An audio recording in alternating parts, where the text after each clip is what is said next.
சிம்ம ராசி இதை கேட்ட உடனே எல்லாருக்கும் சிங்கத்தை மாதிரியான கர்ஜனை, சிங்கத்தை மாதிரியான குணங்கள், தலைமைத்துவம், அதிகாரம், ஆளுமை இதெல்லாம் தான் ஞாபகத்துக்கு வரும். இந்த ராசிக்காரர்கள் எல்லாருமே அப்படிதான் இருப்பாங்க அப்படிங்கிற ஒரு சிந்தனை. ஆனா இதெல்லாம் ஒரு பக்கம் இருந்தா கூட வாழ்க்கையில மிக அதிகமான கஷ்டங்கள், குறிப்பா சொந்தங்களால, நம்ம நம்பினவங்களால, முகம் தெரியாத நபர்களால, குறிப்பா வேலை, தொழில் இந்த இடங்கள்ல எக்கச்சக்கமான மன அழுத்தங்களை சந்திக்கக்கூடிய ஒரு ராசி சிம்ம ராசி. இது நிறைய பேருக்கு தெரியாது. ஏன்னா துன்பங்களை கூட பெருசா வெளியே காட்டிக்காத ஒரு ராசி சிம்ம ராசி. இந்த சிம்ம ராசியை பத்தின உங்களோட பிறப்பின் ரகசியம் என்ன இருக்கு? நம்ம இந்த வாழ்க்கையை எடுத்திருக்கோம் அப்படின்னா, சிம்ம ராசியில பிறந்திருக்கோம் அப்படின்னா அதுக்கு என்ன காரணம்? ஒட்டுமொத்தமா இந்த பிரபஞ்சம் உங்கள்ட்ட என்ன எதிர்பார்க்குது?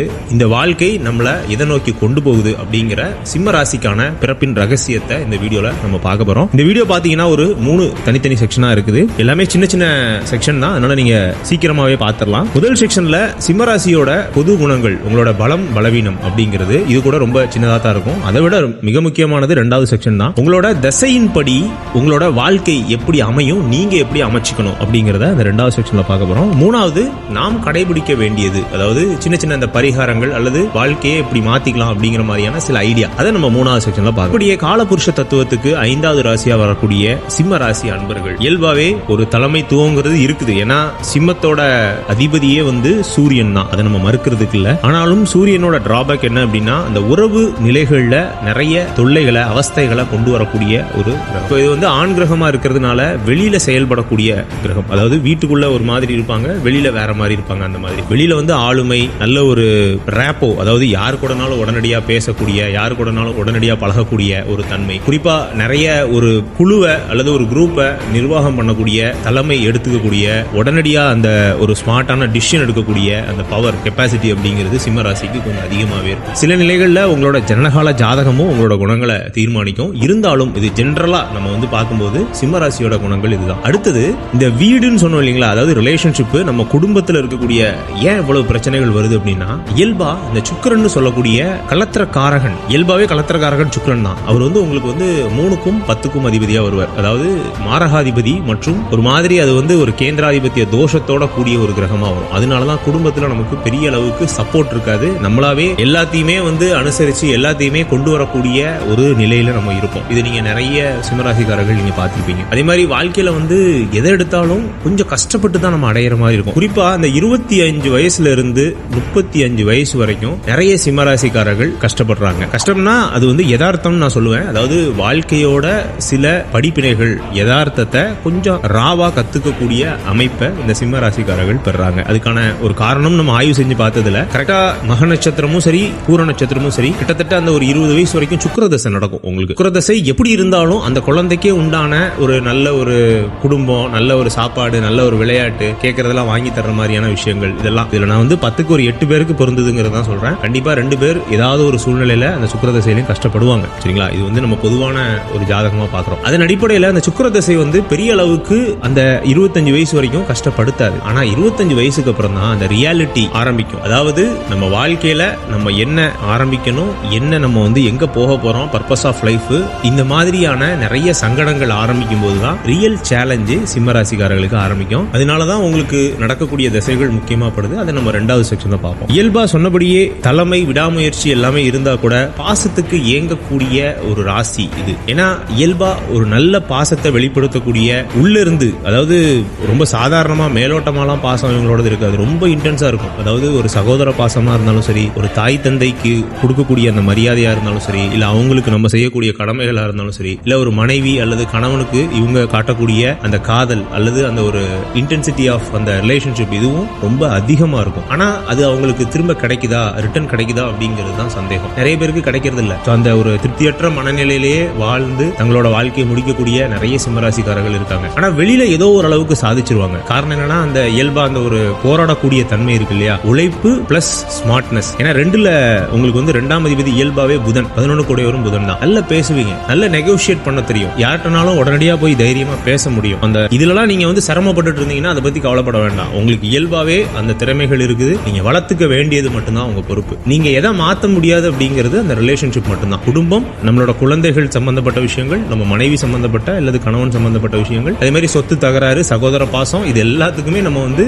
ஏங்கி போய் இருக்கக்கூடிய ஒரு தன்மையை தான் சிம்மராசிக்காரர்கள் அவங்க வாழ்க்கையில கொண்டு வந்திருக்காங்க. இதுதான் பிறப்போட ரகசியம். இது தாண்டி வேற எந்த பிறப்பு பிறப்போட ரகசியமும் சிம்ம ராசிங்கிற அடிப்படையில் எதுவும் கிடையாது. ஈவன் உங்க ஜனனகால ஜாதகத்துல இது எல்லாமே டோட்டலா உல்டாவா சேஞ்ச் ஆகலாம். இதுதான் சிம்மராசியோட குணாம்சம். அடுத்தது மிக முக்கியமான விஷயம், நம்ம எதனாலும் மாத்தலாம். சிம்மராசியில பிறந்துட்டு வேற லக்னத்துல பிறந்தா டோட்டலா குணங்கள் மாறும். ஆனா தசை மட்டும் மாறாது. தசை எப்படி உருவாகுது அப்படின்னா ராசியை வச்சுதான் உருவாகுது. இது உங்களுக்கு ஒரு குழப்பத்தை ஏற்படுத்தலாம். பாருங்க, ராசி அப்படிங்கிறது நட்சத்திரம், எந்த நட்சத்திரம் நீங்க பிறந்திருக்கீங்களோ அந்த நட்சத்திரத்துல இருக்கக்கூடிய ராசி. அதன் அடிப்படையில் இப்ப நீங்க பூர நட்சத்திரத்துல பிறந்திருக்கலாம், உத்திர நட்சத்திரத்துல பிறந்திருக்கலாம், அல்லது மக நட்சத்திரத்துல பிறந்திருக்கலாம். எந்த நட்சத்திரத்துல பிறந்திருந்தாலும் நீங்க சிம்ம ராசியா தான் இருக்கணும். இந்த 3 நட்சத்திரத்துல பிறந்திருந்தா உத்திரம் மட்டும் ஒரு 3 பாதம் கண்ணில வரும், ஒரே ஒரு பாதம் மட்டும் உத்திரத்துல சிம்மத்துல வரும். அப்ப அந்த 9 பாதங்கள்ல பிறந்த எல்லாருமே சிம்ம ராசிக்காரர்களா தான் வருவாங்க. அதன் அடிப்படையில இப்போ உங்களுக்கு என்ன தசை நடக்குதுன்னு பாருங்க. அதுக்கு நம்ம எப்போதும் காட்டக்கூடிய ஒரு அட்டவணை நான் காட்டுறேன். இந்த தசை நல்லா இருக்கும், இந்த தசை நல்லா இல்ல அப்படிங்கறத நான் சொல்லல. இந்த வீடியோல முக்கியமான இதுவே என்ன அப்படின்னா, ஒவ்வொருத்தருக்கும் ஒவ்வொரு தசை இப்போ நடந்துகிட்டு இருக்கும். அடுத்தடுத்த தசைகளும் வரப்போகுது, அதையும் நம்ம மறுக்க முடியாது. ஏன்னா எதிர்காலம்னு ஒண்ணு இருக்கு இல்லையா, கடந்த காலம்னு ஒண்ணு இருக்கு. இந்த தசையோட எக்ஸ்பிளனேஷன் பார்ட்ல நம்ம என்ன பார்க்க போறோம் அப்படின்னா, ஒரு குறிப்பிட்ட தசை உங்க லக்னத்துக்கு எந்த இடத்துல இருந்துச்சு அப்படின்னா அது உங்களுக்கு நன்மையை செய்யும் அப்படிங்கறத பார்க்கணும். எப்படி லக்னம் பாக்குறது அல்லது லக்னத்துல இருந்து எப்படி எண்ணி வர்றது அப்படிங்கிற கேள்வி உங்களுக்கு இருக்கும். ஏன்னா நம்ம எல்லாருமே ராசி பலன்கள் மட்டும் தான் பார்ப்போம். சிம்ம ராசியா, நான் சிம்ம ராசி, இந்த பலன் பாக்குறேன், இந்த வருஷம் இது பொருந்துதான் பார்ப்போம் அப்படிங்கிற மாதிரி தான் நம்ம ஐடியா இருக்கும். அதுக்காக நான் உங்களுக்கு ஒரு சின்ன ஒரு எக்ஸ்பிளனேஷன் கொடுக்குறேன். இப்போ ஸ்கிரீன்ல ஒரு ஜாதகம் தெரியுது. இது ஒரு சாம்பிள் ஜாதகம். இந்த சாம்பிள் ஜாதகத்துல ல அப்படின்னு போட்டிருக்கிறது லக்னம் அப்படின்னு அர்த்தம். அந்த லக்னத்துல இருந்து எண்ணி வரக்கூடிய இடங்களை நம்ம பார்க்க போறோம். இன்னும் ஒரு சில உதாரணத்தை நான் சொல்றேன். இப்போ இன்னொரு அட்டவணை தெரியுது பாருங்க. இந்த அட்டவணையில அந்த லக்னத்துல இருந்து 5ஆம் இடத்துல ஒரு கிரகம் இருக்கு. இப்போ உதாரணத்துக்கு இப்போ மேஷ லக்னம் அப்படின்னு நம்ம வச்சுக்கிட்டோம் அப்படின்னா அந்த 5ஆம் இடத்துல சந்திரன் இருக்கிறாரு. அதாவது 1, 2, 3, 4, 5 சிம்மத்துல சந்திரன். இப்படிதான் நீங்க இப்ப நான் சொல்ல போற கணக்குகளை பார்க்கணும். இந்த லேன் எங்க இருக்குன்னு பாருங்க. அந்த இடத்துல இருந்து நான் சொல்லக்கூடிய அந்த கிரக திசைகள், இப்போ உங்களுக்கு நடக்கிற திசைகள் நீங்க பாத்துட்டீங்க அந்த அட்டவணையில. அந்த அட்டவணையில இருக்கக்கூடிய திசைகள் எந்த இடத்துல இருக்குன்னு பாருங்க. ஒரு சிம்பிளான ஒரு முயற்சி தான். ஃபர்ஸ்ட் சிம்மராசியில பிறந்தவங்க எல்லாருமே ஆல்மோஸ்ட் தொடங்கக்கூடிய திசை அப்படின்னா சுக்கிர திசை. இந்த உத்திரம் மட்டும் சுக்கிர திசை வராது. அது ஏன்னா ஒரு பாதம் தான், அதனால அது பெருசா கவலைப்பட வேண்டாம். பூர நட்சத்திரமும் சந்திப்பீங்க, மக நட்சத்திரமும் சந்திப்பீங்க. அதன் அடிப்படையில சுக்கிர திசை உங்களுக்கு நடந்துகிட்டு இருக்கா அப்படிங்கறத பாருங்க. இந்த சுக்கிரன் உங்க லக்னத்துக்கு 1, 4, 5, 9, 11 இந்த இடங்கள்ல இருந்துச்சுன்னா இந்த தசை ஒரு அற்புதமான தசை, மிகச்சிறந்த தசை. பொதுவாகவே இந்த சுக்கிரன் சொன்னபடியே ஒரு 20 வயசுக்குள்ளதான் வரும். அதிகபட்சம் 25 வயசு வரைக்கும் இருக்கும் சிம்மராசிக்காரர்களுக்கு. அதன் அடிப்படையில அந்த இளமை பருவம், அந்த பதின் பருவம்னு சொல்லக்கூடிய டீனேஜ் ரொம்பவே நல்லா இருக்கும், ஹாப்பியா இருக்கும், நல்லா படிப்பீங்க. குறிப்பா படிக்கிறத விட விளையாட்டு அதிகமா இருக்கும். விளையாட்டு, நம்ம எது கேட்டாலும் வாங்கி கொடுக்கக்கூடிய தாய் தந்தையர்கள், இதெல்லாமே அந்த சுக்கிர திசையில அமைஞ்சிரும். குறிப்பா அந்த 1, 4, 5, 9, 11 இருக்கக்கூடிய சுக்கிரன் மிகச்சிறந்த நன்மைகளை செய்வார். அப்ப மத்த இடத்துல எல்லாம் இருந்துச்சுன்னா, இப்ப உதாரணத்துக்கு 2, 3, 6, 7, 8, 10, 12 இந்த இடங்கள்லாம் இருந்துச்சுன்னா நிதானமான பலன்கள் கிடைக்கும். ரொம்ப ஒன்னும் ப்ராஸ்பரிட்டி அப்படின்னு சொல்ல முடியாது, அதே மாதிரி ரொம்ப குறைவான பலன்கள் அப்படின்னு சொல்ல முடியாது. சுக்கிரன் எப்படி இருந்தாலும் அந்த குட்டி சுக்கிரன் அப்படிங்கிற அந்த அமைப்புல ஏதோ அந்த குழந்தைக்கு உண்டான நல்ல விஷயங்களை கொடுத்துரும். அடுத்தது சூரிய திசை, உங்களோட ராசிநாதன். இது ஆக்சுவலா ஒரு டேர்னிங் பாயிண்டா இருக்கும் லைஃப்ல. கொஞ்சம் கஷ்டத்தை கொடுக்கும், ஆனாலும் டேர்னிங் பாயிண்ட். சிம்மராசியை பொறுத்த வரைக்கும் நிறைய பேருக்கு இந்த சூரிய திசையில இருந்தா வாழ்க்கை சேஞ்ச் ஆகும். அவங்க யாருன்னே கண்டுபிடிப்பாங்க. சுக்கிரன் பாத்தீங்கன்னா ஒரு மழலைத்தனம், குழந்தைத்தனம், விளையாட்டு, ஒரு போக்கஸ் இல்லாத தன்மை, இப்படிதான் இருக்கும். சூரியன்ல இருந்துதான் அவங்களோட ரியாலிட்டி, அவங்க யாரு, என்ன பர்பஸ்க்கு இந்த உலகத்துக்கு வந்திருக்காங்க எல்லாமே. அதாவது ஆக்சுவலா இந்த வீடியோவோட தலைப்பு பிறப்பின் ரகசியம் சொல்றோம் இல்லையா, அந்த பிறப்போட ரகசியமே சூரிய திசையில இருந்து தான் உங்களுக்கு தெரியும். அதன் அடிப்படையில சூரியன்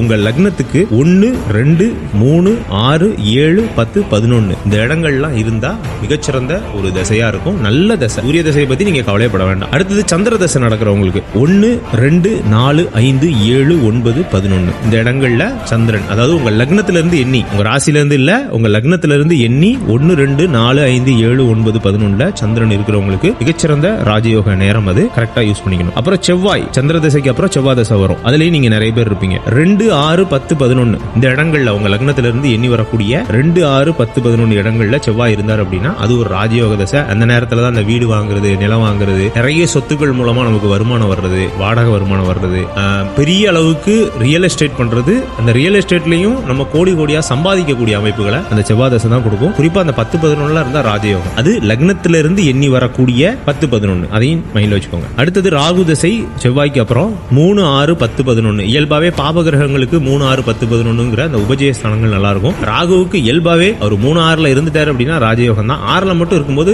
கொஞ்சம் நோய்களை கொடுப்பாரு. இருந்தாலும் அந்த 6ஆம் இடத்துக்கே உண்டான அஷ்டலட்சுமி யோகத்தையும் ராகுவால கொடுத்துட முடியும். 3 ரொம்பவே சூப்பரான அமைப்பு. 11 ஓரளவுக்கு அந்த 3 மாதிரியே கிட்டத்தட்ட அந்த மேட்ச் பண்ணிரும் ஃபார்ச்சுனர். 10ஆம் இடம்ங்கிறது தொழில், வேலை, இந்த மாதிரி விஷயங்கள்ல மிகச்சிறந்த ராஜயோக தசை. ஆனா குடும்பம், அந்த ரிலேஷன்ஷிப், இந்த மாதிரி இடங்கள்ல அந்த ராகு 10ஆம் இடத்துல இருக்கும்போது பிரச்சனைகளை கொடுப்பார். இது ராகு தசையில இருக்கிறவங்களுக்கு. அடுத்தது குரு தசை 1, 5, 7, 9, 11. சிம்பிள். குரு தசை சூரியனை மாதிரியே அப்படியே மிகச்சிறந்த நல்ல பலன்களை கொடுக்கும். இன்னும் நம்ம அதை வந்து எலிவேட் பண்ணணும் அப்படின்னா இந்த இடங்கள்ல இருக்கணும். 1, 5, 7, 9, 11 இந்த இடங்கள்ல உங்க லக்னத்துக்கு இந்த இடங்கள்லாம் குரு இருந்தாரு அப்படின்னா மிகச்சிறந்த ராஜயோக தசையா அது இருக்கும். அடுத்தது கடைசியா சனி தசை. சனி தசை தான் கிட்டத்தட்ட கடைசி தசை. நான் புதனையும் சொல்றேன். இந்த சனியானது உங்க லக்னத்துக்கு 3, 6, 10, 11 இந்த இடங்கள்ல இருந்தா அது ஒரு ராஜயோக தசையா இருக்கும். இந்த சனி தசையில இருந்து தான் ஹெல்த் பிரச்சனைகள் அப்படிங்கிறது ஆரம்பிக்கும். ஆனா 3, 6, 10, 11 இருந்தா இந்த பிரச்சனைகள் பெருசா தெரியாது. அதனால இந்த இடங்கள்ல இருக்கலாம் சிம்மராசியை பொறுத்த வரைக்கும். இது எல்லாமே லக்னத்துக்கு அப்படிங்கறதையும் மைண்ட்ல வச்சுக்கோங்க. கடைசியா புதன் தசை.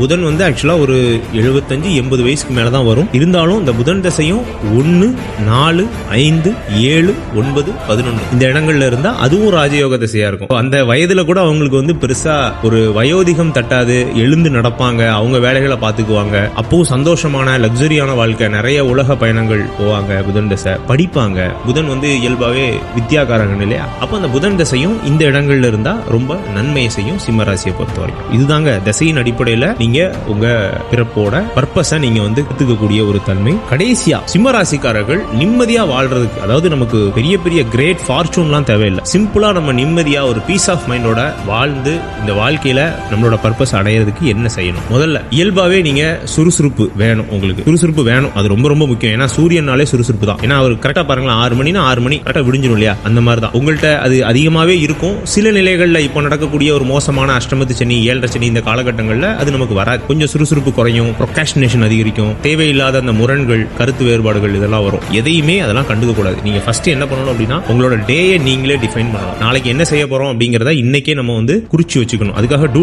லிஸ்ட்லாம் நான் எழுத சொல்லல. ஒரு ப்ராப்பரான ரொட்டீனை நீங்களே கிரியேட் பண்ணிக்கணும். அது ரொம்ப முக்கியம். அடுத்தது உங்களோட பெரிய பிரச்சனை என்னன்னா, முதலே சொன்ன மாதிரி ரிலேஷன்ஷிப் அப்படிங்கறத சொல்லியிருந்தேன். இந்த ரிலேஷன்ஷிப்ல நம்ம எதிர்பார்ப்புகளை தவிர்த்தரணும். இப்போ ஒரு ஸ்பௌஸ் இருக்காங்க, அதாவது கணவனோ அல்லது மனைவியோ இருக்கிறாங்க, அவங்களுக்கு இதுதான் தேவைங்கிறது உங்களுக்கு தெரியுது. அதை மட்டும் செஞ்சுட்டு அமைதியா உங்க வேலையை பார்க்க ஆரம்பிச்சிடணும். நம்ம தேவையில்லாம அவங்க இதை செய்யணும், இவங்க அதை செய்யணும். குறிப்பா அந்த மரியாதையை நிறைய எதிர்பார்ப்பீங்க சிம்மராசிக்காரர்கள். மரியாதை இல்லாத இடத்துலயும் இருக்க மாட்டீங்க. ஆனா அங்கதான் பிரச்சனை வரும். மரியாதையை நம்ம பெருசா எதிர்பார்க்க கூடாதுங்கிறத நான் நிறைய வீடியோல சொல்லியிருக்கேன். ஆனாலும் முடியாது. குறிப்பா அந்த அஷ்டமத்து சனி, 7.5 சனி வரும்போது நம்மளை அவமானப்படுத்துவாங்க. அந்த இடத்துல நம்ம எப்படி ரியாக்ட் ஆகாம இருக்க முடியும்? அதனால சில நிலைகள்ல நம்ம சந்தர்ப்பவாதியாவோ சுயநலவாதியாவோ கூட இருக்கிறது கூட நமக்கு நல்லதுதான். அதனால அது வந்து ஒன்றும் தப்புலாம் கிடையாது. இதையும் மைண்ட்ல வச்சுக்கோங்க. அடுத்து ஆன்மீக பரிகாரங்கள்னு பார்க்கும்போது சிம்மம் வந்து காலபுருஷ தத்துவத்துக்கு 5வது ராசியா வரும். ஸோ அந்த 5ஆம் இடம்ங்கிறது குலதெய்வ வழிபாட்டை குறிக்கக்கூடிய ஒரு ஸ்தானம். இயல்பாவே நீங்க குலதெய்வ அருளை பெற்ற ஒரு ராசி. நீங்க அதை போய் கொஞ்சமா ஆக்டிவேட் பண்ணணும். அவ்வளவுதான். வாய்ப்பு வசதியும் இருக்கிறவங்க மாதம் உங்க நட்சத்திர நாள்ல